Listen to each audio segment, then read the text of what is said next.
Hello, everybody, and welcome to this crash course on the topic of budgeting. So, for today, by the end of the lesson, you will understand what budgeting is, learn the process of budgeting, learn how to create a monthly budget, recognize the difference between income and expenses, as well as know the guidelines to financial goals. So, for starters, what is a budget?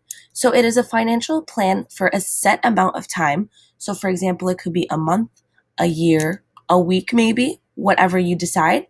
It is an estimate of income and spending for a specific time frame, as well as it allows/provides a certain amount of money in the budget plan. So, the process, so there's supposed to be a one there. So, it is evaluate your financial and personal situation. So, values, needs, and your wants. So, number two would be set a financial and personal goals. So, buying a car, buying a home. Number three would be create a budget for your fixed costs, which there are the costs that are the same amount each month. So, for example, your phone bill, your rent, or your car payments, and variable amounts, which be your daily spending. So, eating out, going shopping one day based on your entire income. Four would be watch your current spending habits. So, you're saving, you're investing, etc. Five would be compare your budget to what you actually have spent. And six would be go over this process and change the budgeted amounts. So if I can just go to the next slide. So how to create a monthly budget. So to create a monthly budget involves 7 steps. Not hard steps, it just takes a while to get used to them. So first would be budget before the month begins. So you would have to budget every month before the month actually starts. So everything is calculated and you know what is going into the budget before you can actually start planning it.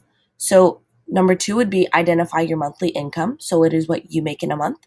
3 is enter your fixed expenses. 4 is enter in your monthly expenses.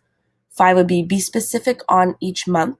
So for 1 month, it would be you have all your fixed costs just written down, and then maybe 1 month you would want to go out as much, but another month you wouldn't. So be very specific on those.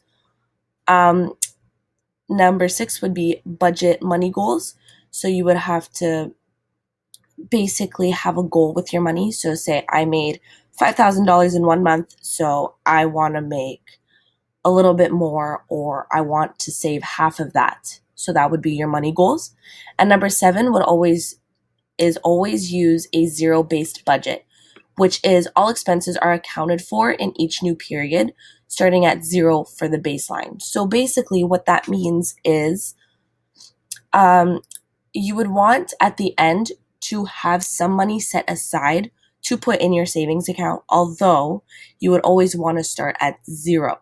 So you have your actual income, and then you think, okay, let me put these in my income and see in my budget plan, and see where it actually fits and where I can wiggle some room to actually make money for like myself or to go eat out, all those things. So the next slide, it is not working with me. Sorry about that. So income, what is income? So this is the money that has been received on a regular basis through work or investments. So it's biweekly payments, weekly payments, sometimes monthly payments. It all depends on your job. So there is a senator named Elizabeth Warren, and she has a 50-30-20 rule, which I found extremely important for everybody to know because it is a really good way to budget your money. So that is you spend 50% of your budget on your needs. So food, water, your shelter, everything that you need to survive. Then it's 30% of your budget on your wants. So your wants could be you want to go buy a new shirt or a new video game or just anything in that sense. And then 20% of your budget would be to your savings. So you could save on one of your longer term goals. So for example, you want to save for a new car. That is something that can be put to the side in your savings account. So this is the money that one will use in order to budget. So expenses. So this is the money that is needed to spend on something. So like I said before, video games is a big one, clothing, iPads, etc.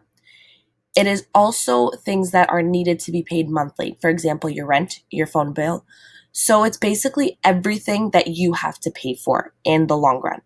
So there are three types of expenses that we are going to go through. If I could just move myself. So the first one is fixed. So any expense that does not change from period to period. So example, your rent or your phone bill. So that means that it is going to be the same price every month. It doesn't change unless you change it. That's the only unless that it is. So the second one is savings, and it's learning how to save money and know where to put it. So there is two types of savings accounts. Oh, sorry. So there is irregular expenses, so costs that come throughout the year. So your car insurance, it can come, you could pay it every like 4 months, or you could pay it once a year. And there is goal oriented, so how much one needs to save and by one time. So then there is also variable costs. So anything one can buy at a store that is in one's control. So you go to a store and you see a new video game. So let's say, for example, the new FIFA came out and you really want to buy it. So that would be your variable cost. It's not something you need and is not something that will be there monthly. You will not pay for the FIFA game monthly. So you are in that control of whether you have enough money to purchase it or if you have to save up for it. So let me move myself back down. So financial goals. What are these?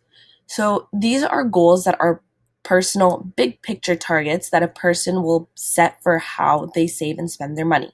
So they can be short or long term. For example, the new iPad has just come out and you really want one, or even the new has just come out, but your parents will not pay for it. They will say you will do the chores and we will be giving you a weekly payment for whatever you want to spend it on.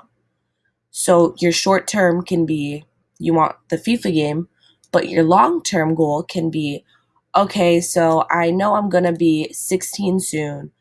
I really want to get a car right at 16 when I get my license, so I have to start saving up. So that could be your long term goal. And it is easier to reach these goals if they're planned in advance. So if they are planned last minute, it will take you a longer time to achieve them. So if you actually do plan ahead and in advance, you will actually get to them a lot quicker. So your guidelines to financial goals is state the action that you are going to take. So for example, is I want to start a savings account and putting half of my paycheck into it. So you would have a time frame. So I want to pay off my credit card every month. Sorry, let me just move myself again.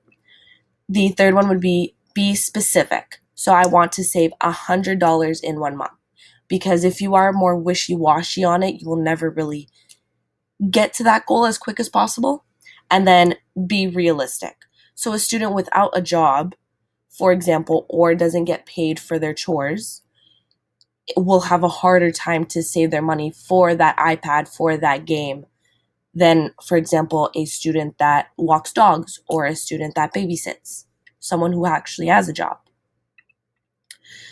So, for an example, this is just creating a budget. So, a lot of people, what they like to do is they like to go on, sorry about that, Excel sheets and they create a budget. So, they will write down their income, so their salary, their dividends, and their total, and then their expenses. So it's everything that they spend on. But make sure that there is always a total. Some people like to write down their months, which I find great, but a lot of the times most people want to do just a monthly budget. So they'll say January's budget plan or May's budget plan. So they can be in a form of a list of a spreadsheet. You can write out all of the expenses and how much they will cost, decide what is important in that month. This point, I believe, is a very important one because it can really decide what you actually need to pay for and what you don't need. So, for example, if you have food at home because you just bought it with groceries, which is a need, you do not need to be eating at McDonald's or Wendy's every day. And then the last part is cut out anything that is unnecessary in the budget for the month if money is needed elsewhere. So this just concludes this little crash course, and it is just 2 activities that we have created just to practice on your budgeting. So the first link is a Google Docs, and they both are, where the first one is just a set of problems that you can solve, and then the second one is to just create your own budget to have fun with it. And yeah, that comes to the end of this crash course. I hope you enjoyed it, and I hope you got a little bit more insight on what it is to budget. Thank you.